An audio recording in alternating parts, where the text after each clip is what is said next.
Hey folks, welcome back to another Dice Tower preview. I'm Mark, and today we're diving into Cauldron Call, a cooperative or versus cooking challenge for 1 to 4 players ages 8 and up that plays in about 30 to 45 minutes. And this one is bubbling with charm. Literally, the magical cauldron at the center of the table isn't just decoration, it's alive, unpredictable, and ready to stir up a little chaos.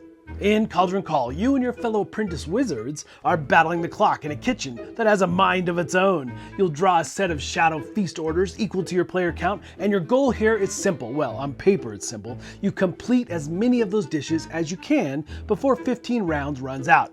All ingredients can be collected from the stations. Some are for cutting, while others, like meat and bread, need to be cooked in the cauldron. And yes, that means getting close to it, even when it's feeling mischievous.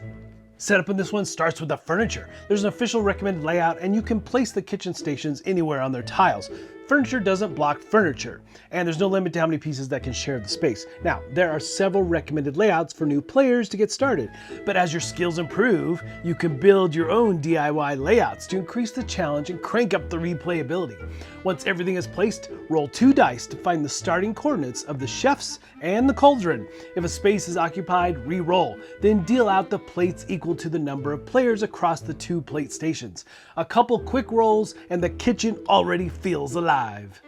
Now, on your turn, you always get 4 action points, and you must use all 4 of those points.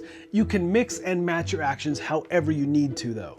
But you can't just stand still. Movement costs 1 action point per step, and you can only move orthogonally. Picking up ingredients, chopping them, cooking, taking plates, washing plates, and collecting cooked ingredients each costs 1 action point as well. It's a tight pool of actions, and squeezing every bit of efficiency out of those 4 points is where the game really shines. Now, each player has their own personal board with segmented ingredient slots. 1 slot for each ingredient type. You can't place duplicates in the slot, and plates follow that same rule. No duplicate ingredients on a plate.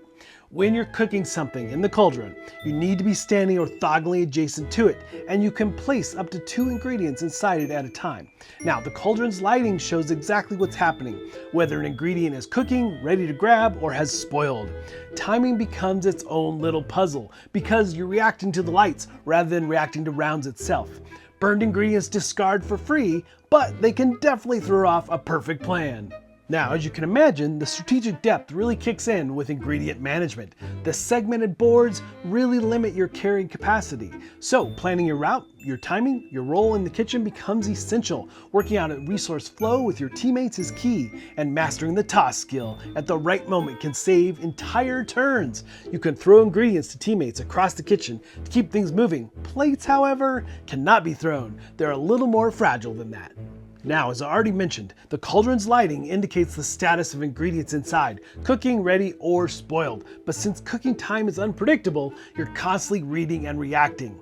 And the kitchen isn't done messing with you. On round 15, this is your last chance to complete orders. On round 10 and 4, wizard spells trigger furniture movement, sometimes swapping 2 stations, sometimes sending one sliding across the board entirely. And on round 12, the cauldron itself shifts position.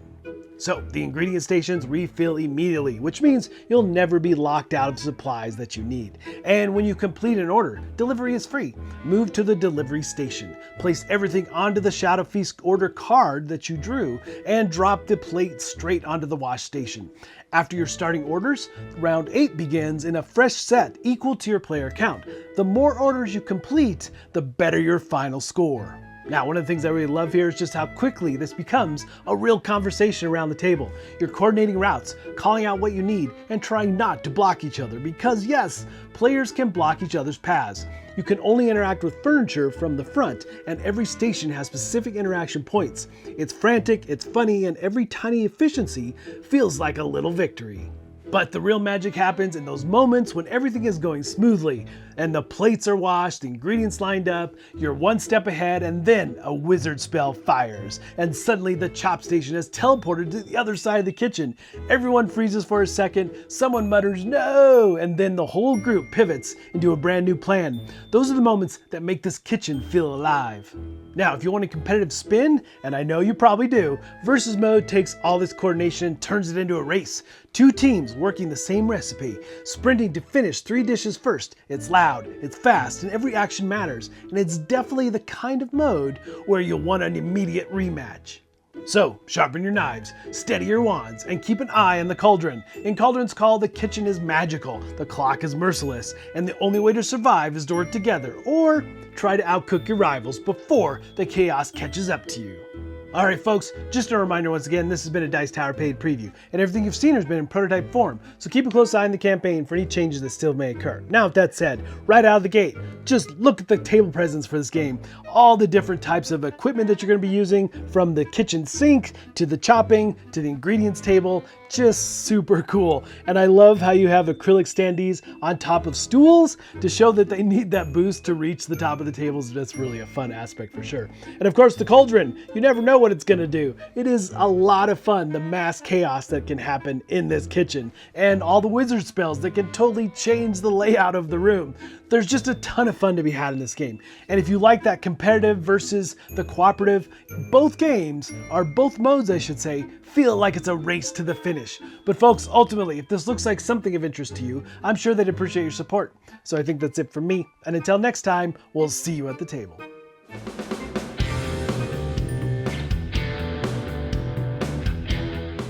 Hey everybody, thanks for watching this video. If you liked this review or whatever you just watched, wasn't it amazing? Check out our channel, Dice Tower. We have all kinds of things. We review games, we do top 10s, we play games live. It's all about board games, but especially the people who play them. Check out Dice Tower YouTube channel.